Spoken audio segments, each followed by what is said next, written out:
नमस्कार, मैं Satyendra Kumar Ayan success academy platform पर आप लोगों के लिए जनरल स्टडीज के क्वेश्चन लेके आया हूं, जीएस के, जो काफ़ी एग्जाम्स के लिए इम्पोर्टेंट है। यूपी समीक्षा अधिकारी, आरओ डीडीओ। से मैंने रोका पर खुल के बोलिए सर, बाहर के लिए और स्माइल करके। नमस्कार, मैं सत्येंद्र कुमार अयान सक्सेस एकेडमी के प्लेटफॉर्म पर आप लोगों के लिए जनरल स्टडीज के क्वेश्चन लेके आया हूं, जिनके माध्यम से हम एक क्वेश्चन से 3 से 4 क्वेश्चन कैसे सॉल्व करते हैं ये देखेंगे। शुरू करते हैं आज का सेशन।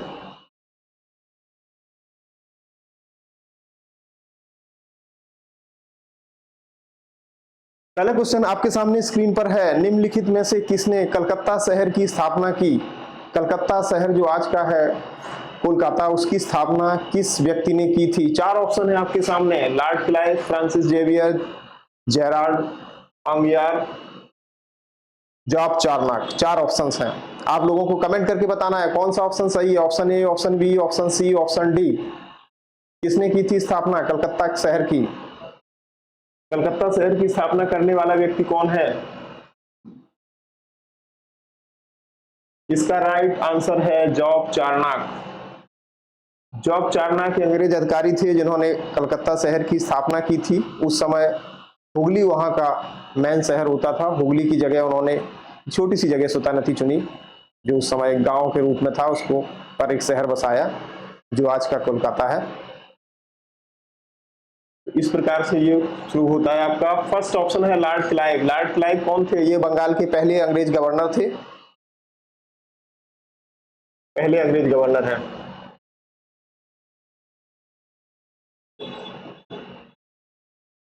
बंगाल। बाकी इंपॉर्टेंट नहीं है। नेक्स्ट क्वेश्चन पे मूव करते हैं। नेक्स्ट क्वेश्चन है आपके सामने स्क्रीन पर। अंतिम मुगल शासक कौन था?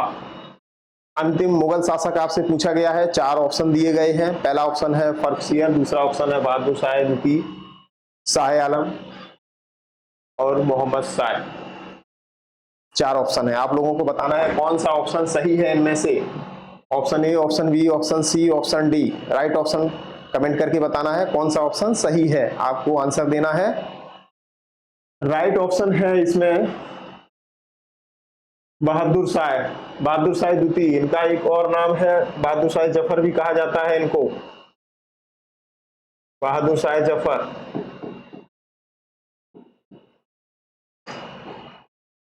बहादुर शाह जफर अंतिम मुगल बादशाह होते हैं और ये जिस समय 1857 का विद्रोह होता है उस समय तक यही राजा होते हैं और उसके बाद इनको निर्वासित कर दिया जाता है, रंगून भेज दिया जाता है और फिर वहां इनकी मृत्यु हो जाती है।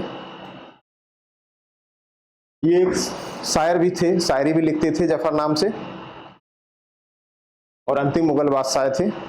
इसके बाद मुगल साम्राज्य का अंत हो जाता है। बाकी जो 1857 के विद्रोह के बाद 1858 ब्रिटिश कानून लागू हो जाता है।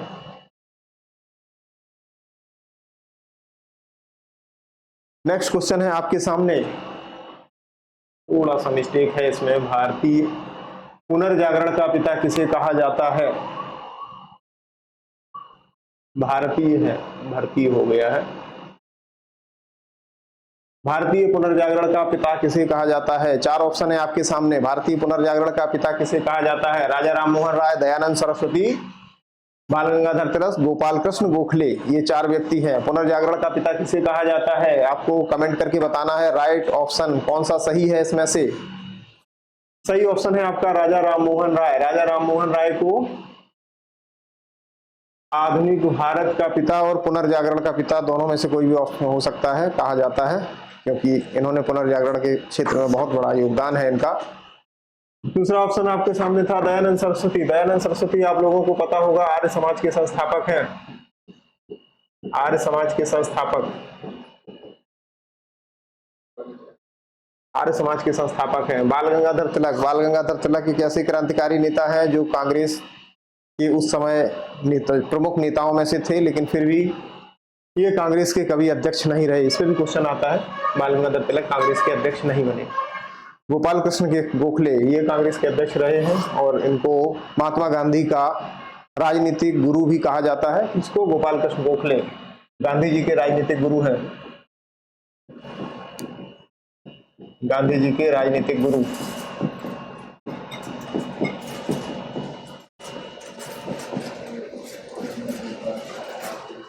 इस प्रकार नेक्स्ट क्वेश्चन पे हम लोग मूव करते हैं।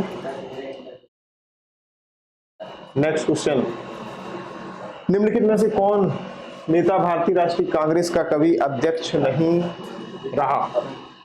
अभी आप लोगों को बताया था, आप लोग बताएं कौन सा नेता इनमें से है जो कांग्रेस का कभी अध्यक्ष नहीं रहा। 4 ऑप्शन है, राजेंद्र प्रसाद, गोपाल कृष्ण गोखले, आचार्य कृपलानी और बाल गंगाधर तिलक।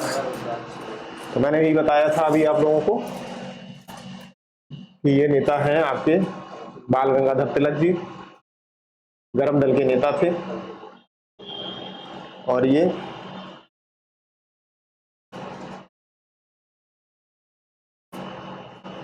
बाल गंगाधर तिलक राइट ऑप्शन है। ये कांग्रेस के कभी अध्यक्ष नहीं रहे। 1934 में बनते अध्यक्ष। गोपाल कृष्ण गोखले 1905 में कांग्रेस अध्यक्ष बनते हैं। जेबी कृपलानी 1946 में कांग्रेस के अध्यक्ष बनते हैं। बाल गंगाधर तिलक अध्यक्ष नहीं बनते हैं। ये आपका ऑप्शन राइट है। नेक्स्ट क्वेश्चन पे मूव करते हैं। नेक्स्ट क्वेश्चन है आपका, नागरिकता से संबंधित प्रावधान भारत के संविधान के किस भाग में है?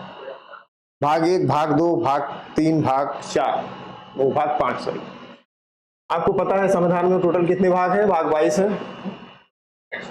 भारतीय संविधान में टोटल कितना भाग है? भाग है 22। टोटल भाग 22 हैं। इनमें से आपको बताना है भाग 1, भाग 2, भाग 3, भाग 5 किसमें से नागरिकता है।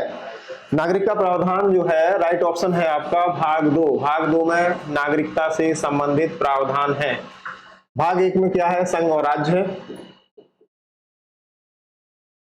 संघ व राज्य से संबंधित है। भाग 2 नागरिकता से संबंधित है। नागरिकता। भाग 3, भाग 3 में क्या है? मौलिक अधिकार है। मौलिक अधिकार।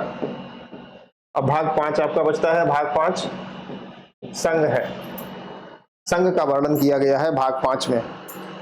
इस प्रकार से आपने देखा भाग 1, भाग 2, भाग 3 और भाग 5, कुल भाग 22 है। नेक्स्ट क्वेश्चन पे मूव करते हैं हम लोग।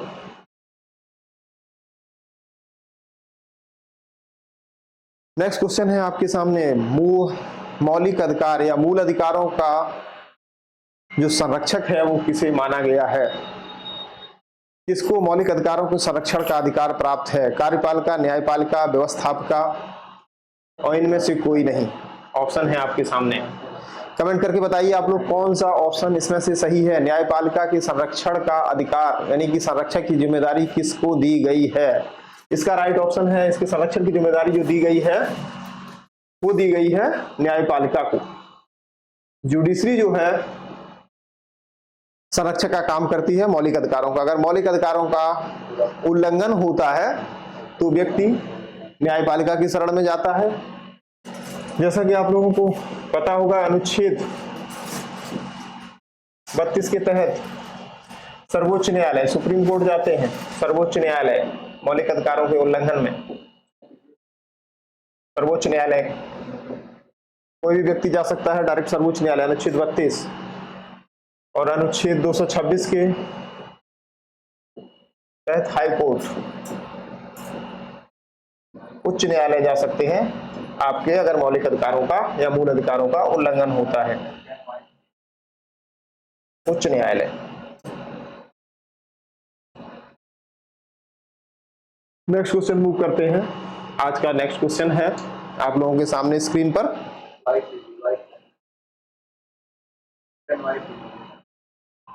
महात्मा बुद्ध ने पहला धर्म उपदेश कहां दिया? महात्मा बुद्ध ने किस स्थान पर पहला धर्म उपदेश दिया? 4 ऑप्शन आपके सामने हैं। ऑप्शन है आपके सामने बोध गया, सारनाथ, कुशीनगर और लुम्बिनी। आपको राइट ऑप्शन टिक करना है। कौन सा राइट ऑप्शन है इसमें से? बोध गया, लुम्बिनी, कुशीनगर। कहां पर बुद्ध ने प्रथम धर्म उपदेश दिया था? प्रथम वो धर्म उपदेश दिया था सारनाथ में। सारनाथ में दिया था प्रथम धर्म उपदेश। सारनाथ क्या है? आज का वाराणसी है।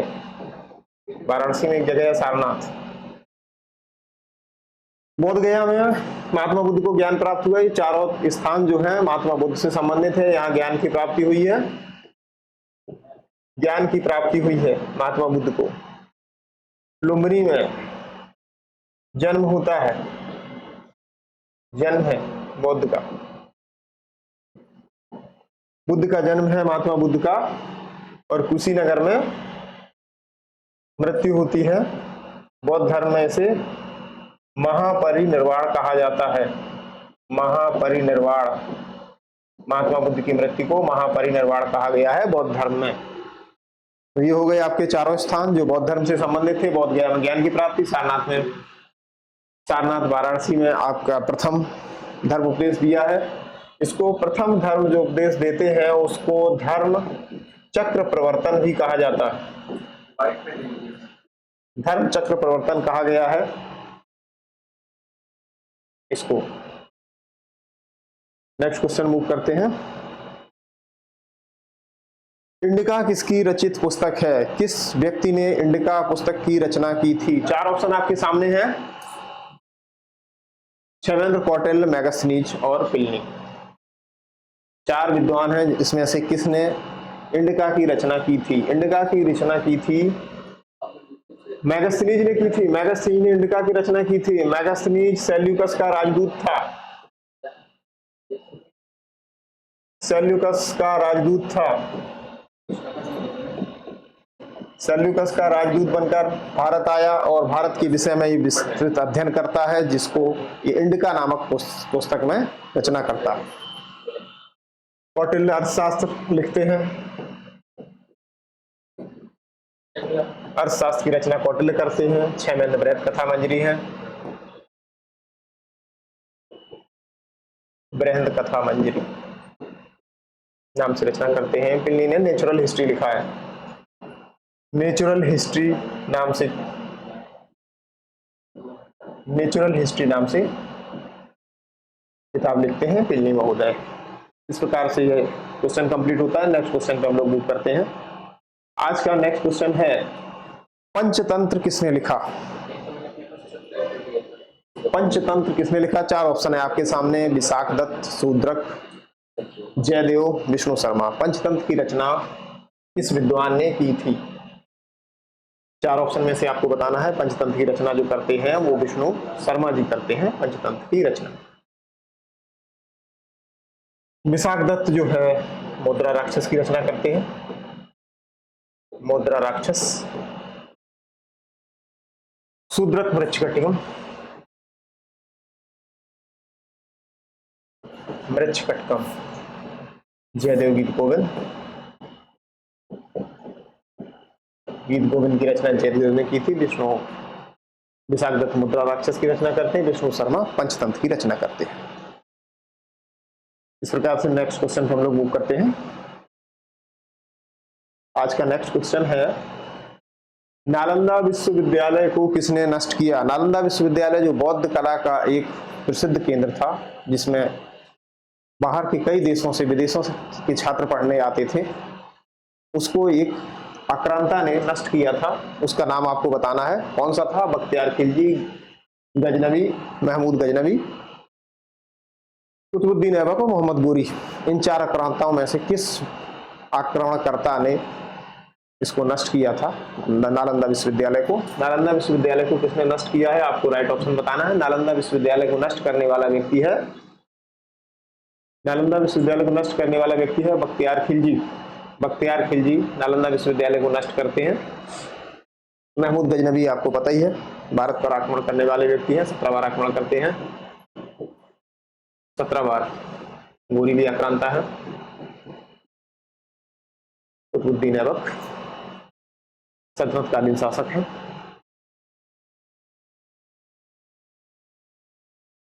नेक्स्ट क्वेश्चन है, सल्तनत काल में इक्ता प्रथा की शुरुआत किसने की थी? 4 सल्तनत कालीन शासक आपके सामने स्क्रीन पर हैं, इल्तुतमिश, बलबन, रजिया और अलाउद्दीन खिलजी। इसमें से कौन इक्ता प्रथा की शुरुआत करता है? इक्ता प्रथा की शुरुआत किस व्यक्ति ने की थी? इक्ता प्रथा की शुरुआत करने वाला व्यक्ति है इल्तुतमिश। राइट ऑप्शन आपका हुआ इल्तुतमिश। और इक्ता प्रथा क्या थी? इक्ता प्रथा एक तरीके का, इक्ता एक पद होता था सल्तनत काल में, इक्ता प्रथा, जिसमें एक निश्चित भू क्षेत्र या एक किसी भी सैनिक अधिकारी या राजस्व अधिकारी के रूप में दिया जाता था, सैनिक को दे दिया जाता था, सैनिक अधिकारी को। उस समय सैनिक अधिकारी होते थे, उनको दे दिया जाता था इक्ता, इस निश्चित क्षेत्र दिया जाता था, उससे वो राजस्व वसूली करते थे और उस क्षेत्र की कानून व्यवस्था की जिम्मेदारी भी उनकी होती थी कि उस क्षेत्र में शांति और कानून व्यवस्था बनाए रखें। उस स्पेशल क्षेत्र पर वो रहते थे, उसका उनका नाम इक्तादार होता था और उस क्षेत्र के वो इक्तादार। बलबन एक प्रमुख शासक है सल्तनत काल के, इनकी रक्त और लौह की नीति बड़ी ही फेमस है। रक्त और लौह की नीति शुरू करते हैं, रक्त और लौह की नीति। इसके बाद एक और काम है बलबन द्वारा किया गया है, वो चालीसा जो था, चालीसा का अंत करते हैं। 40 व्यक्तियों का समूह होता था शासन चलाने के लिए, उसका अंत ये कर देते हैं। अलाउद्दीन खिलजी, अलाउद्दीन खिलजी के प्रमुख कार्यों में से बहुत से कार्य अलाउद्दीन खिलजी के द्वारा किए गए हैं। एक स्थायी सेना की व्यवस्था की गई है, दूसरा सबसे प्रमुख काम है इनका बाजार नीति, बाजार नियंत्रण जो है, बाजार नियंत्रण के प्रारंभ करते हैं, बाजार नियंत्रण पद्धति शुरू करते हैं। इसके साथ ही भ्रष्टाचार रोकने के लिए भी बहुत से काम करते हैं ये, जो उस समय के जमींदार चौधरी वर्ग थे उनको भी नियंत्रित करते हैं अलाउद्दीन खिलजी। नेक्स्ट क्वेश्चन पे पहुंचते हैं हम लोग। नेक्स्ट क्वेश्चन है, शिवाजी का राज्याभिषेक कहां और किस वर्ष हुआ था? कब हुआ था शिवाजी का राज्याभिषेक? आपके सामने ऑप्शन है, कोंकण में 1653 में, मुंबई में 1665 में, पुणे में 1660 में, 1674 रायगढ़ में।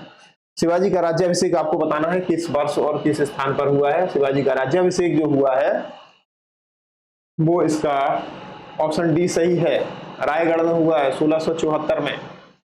1674 में राज्याभिषेक कराते हैं शिवाजी रायगढ़ नामक स्थान पर। नेक्स्ट क्वेश्चन मूव करते हैं, किस संविधान संशोधन द्वारा संपत्ति के अधिकार को मौलिक अधिकार से हटा दिया गया है? मौलिक अधिकार था संपत्ति का अधिकार, जो संपत्ति का अधिकार था वो मौलिक अधिकार था, किस संविधान संशोधन द्वारा हटाया गया है? आपके सामने ऑप्शन है, संविधान संशोधन 40वां, 41वां, 42वां, 44वां। ये संविधान संशोधन है आपके सामने स्क्रीन पर। आपको कमेंट करके बताना है कौन सा ऑप्शन सही है इनमें से, option A, option B, option C, option D. तो इसका राइट ऑप्शन है ऑप्शन डी, ऑप्शन डी 44वां संविधान संशोधन द्वारा, जो कि 1978 में आता है। 1978 में 44वां संशोधन द्वारा संपत्ति का अधिकार हटा दिया गया था। 42वां संविधान संशोधन एक व्यापक संविधान संशोधन है, जिसको कि मिनी संविधान भी कहा गया है। इसके द्वारा कई कार्य किए गए हैं, जिसमें से प्रमुख काम है, इस प्रस्तावना में संशोधन किया गया। प्रस्तावना में संशोधन होता है, 3 शब्द नए जोड़ दिए जाते हैं, समाजवादी, पंथनिरपेक्ष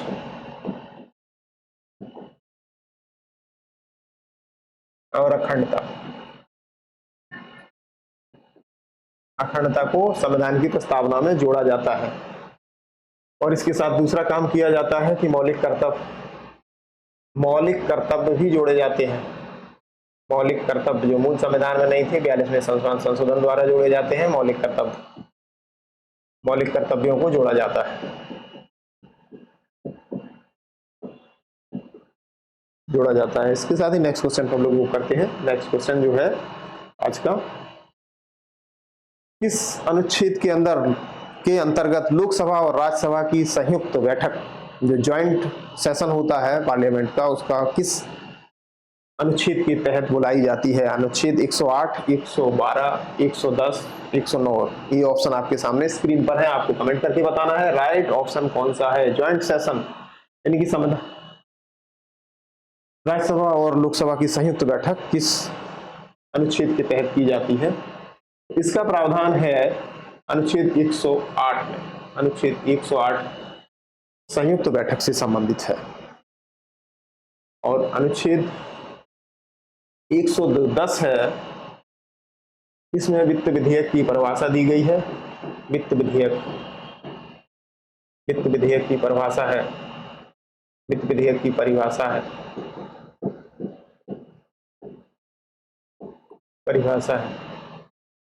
अनुच्छेद 109 वित्तीय प्रक्रिया से संबंधित है।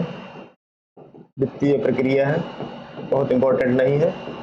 अनुच्छेद 112 जिसमें वार्षिक वित्तीय विवरण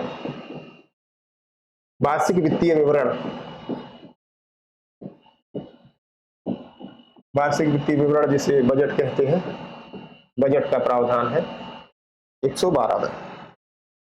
इस प्रकार नेक्स्ट क्वेश्चन की तरफ मूव करते हैं हम लोग। आज का नेक्स्ट क्वेश्चन है, भारतीय संविधान की किस अनुसूची में दल बदल कानून का प्रावधान किया गया है? अनुसूची 7, अनुसूची 8, अनुसूची 9, अनुसूची 10। ये अनुसूचियां आपके सामने हैं। कुल अनुसूचियां कितनी हैं? कुल अनुसूचियां हैं 12 अनुसूचियां हैं।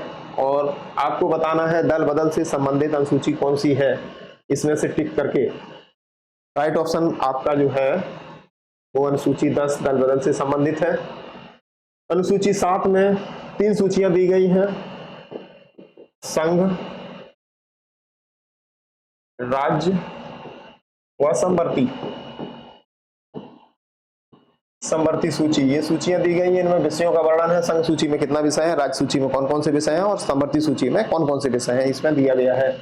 8वीं जो अनुसूची है, 8वीं अनुसूची भाषा से संबंधित है। इसमें भाषाओं का वर्णन है। इस समय संविधान में टोटल कितनी भाषाएं हैं?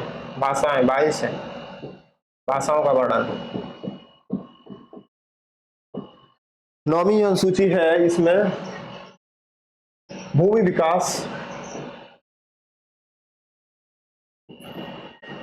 व प्रगतिशील कानूनों को सम्मिलित किया गया है।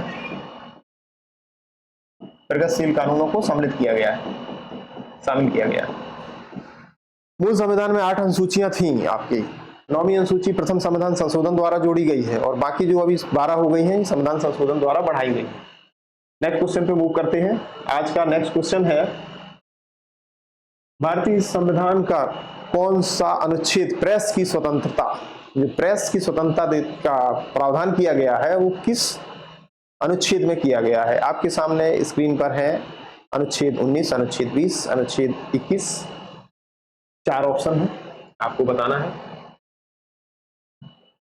राइट ऑप्शन कौन सा है इसका। प्रेस की स्वतंत्रता का वर्णन किस अनुच्छेद में किया गया है? प्रेस की स्वतंत्रता का वर्णन है अनुच्छेद 19 में।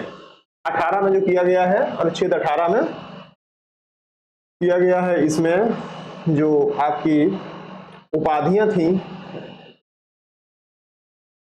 उपाधियों का अंत किया गया है। समानता को लाने के लिए उपाधियों का अंत किया गया है। राजा महाराजा या जो इस टाइप की और उपाधियां थी, लॉर्ड इस टाइप की जो उपाधियां थी सर, वो सब समाप्त कर दी गई।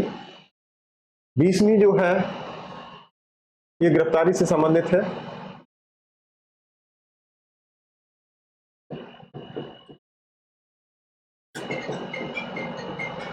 गिरफ्तारी से संबंधित है कि किसी भी व्यक्ति को कानून की सम्मत धाराओं के ही गिरफ्तार किया जा सकता है, ऐसे उसको गिरफ्तार किसी भी व्यक्ति को नहीं किया जा सकता है। 21 में प्राण एवं दैहिक स्वतंत्रता दी गई है। प्राण एवं दैहिक स्वतंत्रता का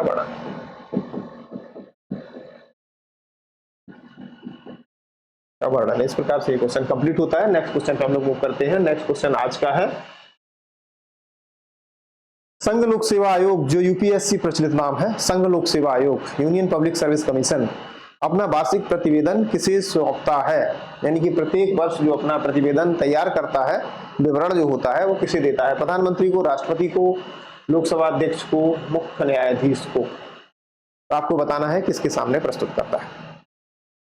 इसमें राइट ऑप्शन आपको बताना है। राइट ऑप्शन जो है इसका, राइट ऑप्शन है इसका राष्ट्रपति। राष्ट्रपति महोदय को वित्तीय तो अपना वार्षिक प्रतिवेदन यूपीएससी यानी कि संघ लोक सेवा आयोग सौंपता है। नेक्स्ट क्वेश्चन पे मूव करते हैं। आज का नेक्स्ट क्वेश्चन है, राज्यसभा के सदस्य का कार्यकाल कितना होता है। राज्यसभा का जो सदस्य होता है वो कितने वर्ष के लिए निर्वाचित होता है। 4 वर्ष, 5 वर्ष, 6 वर्ष, 7 वर्ष, यानी कि राज्यसभा का जो सदस्य बनेगा वो कितने वर्ष तक रहेगा कार्य। कमेंट करके बताइए आप लोग, राइट ऑप्शन इसका क्या है। 4, 5, 6, 7। इसका राइट ऑप्शन है सी, राइट यानी कि 6 वर्ष। राज्यसभा का सदस्य का कार्यकाल कितना हुआ, 6 वर्ष। नेक्स्ट क्वेश्चन पे मूव करते हैं हम लोग। आज का जो क्वेश्चन है नेक्स्ट, किसी राज्य में विधानसभा के सृजन यानी कि विधान परिषद का जो सृजन है वो किस अनुच्छेद के तहत किया जाता है। विधान परिषद जो बनाई जानी है वो किस अनुच्छेद के तहत किया जाना है। अनुच्छेद 160, अनुच्छेद 169, 170, 172, 160, 169, 170, 172। इसमें से आपको कमेंट करके बताना है कौन सा ऑप्शन सही है। राइट ऑप्शन बताना है। राइट ऑप्शन कौन सा है। राइट ऑप्शन है हमारा, राइट ऑप्शन बी है 169 के तहत विधान परिषद के गठन का प्रावधान किया गया है संविधान में। नेक्स्ट क्वेश्चन, मंत्रिपरिषद किसके प्रति उत्तरदायी होती है। प्रधानमंत्री के प्रति, लोकसभा के प्रति, राज्यसभा के प्रति, राष्ट्रपति के प्रति। मंत्रिपरिषद जो है वो किसके प्रति उत्तरदायी है। ध्यान से देखिए क्वेश्चन को। इसमें ऑप्शन दिया गया है लोकसभा और राज्यसभा अलग अलग। अगर संसद दे दिया जाता तो आपका ऑप्शन संसद सही होता है, लेकिन अगर राज्यसभा और लोकसभा अलग कर दिया जाता है तो मंत्रिपरिषद जिम्मेदार होगी आपकी लोकसभा के प्रति, ना कि इनमें से किसी के प्रति। लोकसभा के प्रति जिम्मेदार होगी मंत्रिपरिषद। नेक्स्ट क्वेश्चन पे मूव करते हैं। राष्ट्रपति द्वारा राज्यसभा में कितने सदस्यों को मनोनीत किया जाता है। ऑप्शन है आपके सामने 10, 11, 12, 13। कौन से कितनी संख्या है जिनको राष्ट्रपति महोदय राज्यसभा के लिए मनोनीत करते हैं, यानी कि राज्यसभा में मनोनीत सदस्यों की संख्या कितना है जो राष्ट्रपति द्वारा मनोनीत किए जाते हैं। वो राइट ऑप्शन है 12। ऑप्शन सी सही है, 12 व्यक्तियों को राष्ट्रपति महोदय मनोनीत करते हैं। नेक्स्ट क्वेश्चन है आज का आप लोगों के सामने स्क्रीन में, निम्नलिखित में से किस एक सदन का अध्यक्ष जो है वो गैर सदस्य होता है। ऐसा कौन सा सदन है जिसका अध्यक्ष जो है वो सदन का सदस्य नहीं होता है। लोकसभा, राज्यसभा, विधानसभा और विधान परिषद। बताना है आपको इनमें से कौन सा व्यक्ति है। इसका राइट ऑप्शन है राज्यसभा, क्योंकि राज्यसभा का जो सभापति होता है वो उपराष्ट्रपति महोदय होते हैं। उपराष्ट्रपति महोदय राज्यसभा के सभापति होते हैं, तो वो सदन के सदस्य नहीं होते हैं। नेक्स्ट क्वेश्चन आज का, लोक निधि का अभिभावक किसे कहा जाता है। किस व्यक्ति को लोक निधि का अभिभावक कहा जाता है। राष्ट्रपति को, प्रधानमंत्री को, वित्त मंत्री को, नियंत्रक एवं महालेखा परीक्षक को, सीएजी को। इसका राइट ऑप्शन आप लोग बताएं कौन सा ऑप्शन इसमें सही है कि लोक निधि का संरक्षक अभिभावक किसे कहा गया है। लोक निधि का अभिभावक किसे कहा जाता है। राइट ऑप्शन इसका है डी, नियंत्रक एवं महालेखा परीक्षक सीएजी को लोक निधि का अभिभावक या संरक्षक कहा जाता है। नेक्स्ट क्वेश्चन पे मूव करते हैं। आज का नेक्स्ट क्वेश्चन है, राज्यसभा का सदस्य निर्वाचित होने के लिए न्यूनतम आयु कितनी है। कितनी उम्र का व्यक्ति राज्यसभा के लिए निर्वाचित हो सकता है। न्यूनतम आयु पूछी गई है। मिनिमम एज कितना है राज्यसभा के लिए, 25, 30, 32 या 35। बताएं आप लोग कमेंट करके कौन सा ऑप्शन सही है इसका। Option A, option B, option C, option D. इसका राइट ऑप्शन है 30 वर्ष राज्यसभा के लिए। लोकसभा के लिए 25 वर्ष। 25 वर्ष में लोकसभा का सदस्य बन सकते हैं। 35 है राष्ट्रपति के लिए। राष्ट्रपति के लिए न्यूनतम उम्र 35 है। नेक्स्ट क्वेश्चन पे मूव करते हैं। नेक्स्ट क्वेश्चन है आपका, किस अनुच्छेद के अंतर्गत भारत के राष्ट्रपति को राष्ट्रीय आपातकाल की घोषणा का अधिकार है? अनुच्छेद 352, 351, 350, 356। आपके सामने 4 ऑप्शन हैं, आप कमेंट करके राइट ऑप्शन बताएं कौन से अनुच्छेद के तहत राष्ट्रपति राष्ट्रीय आपातकाल की घोषणा करता है। राइट ऑप्शन है इसका 352, 352 के तहत राष्ट्रीय आपातकाल की घोषणा की जाती है।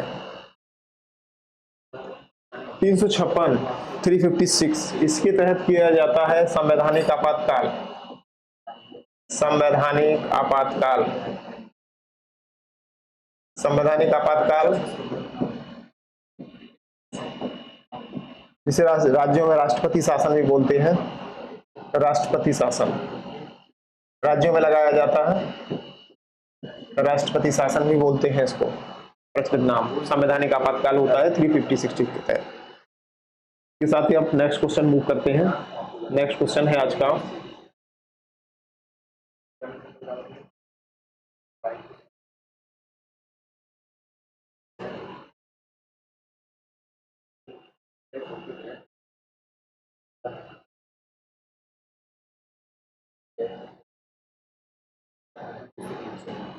स्टॉप करिए सर। आज का सेशन कंप्लीट करते हैं। Okay, thank you.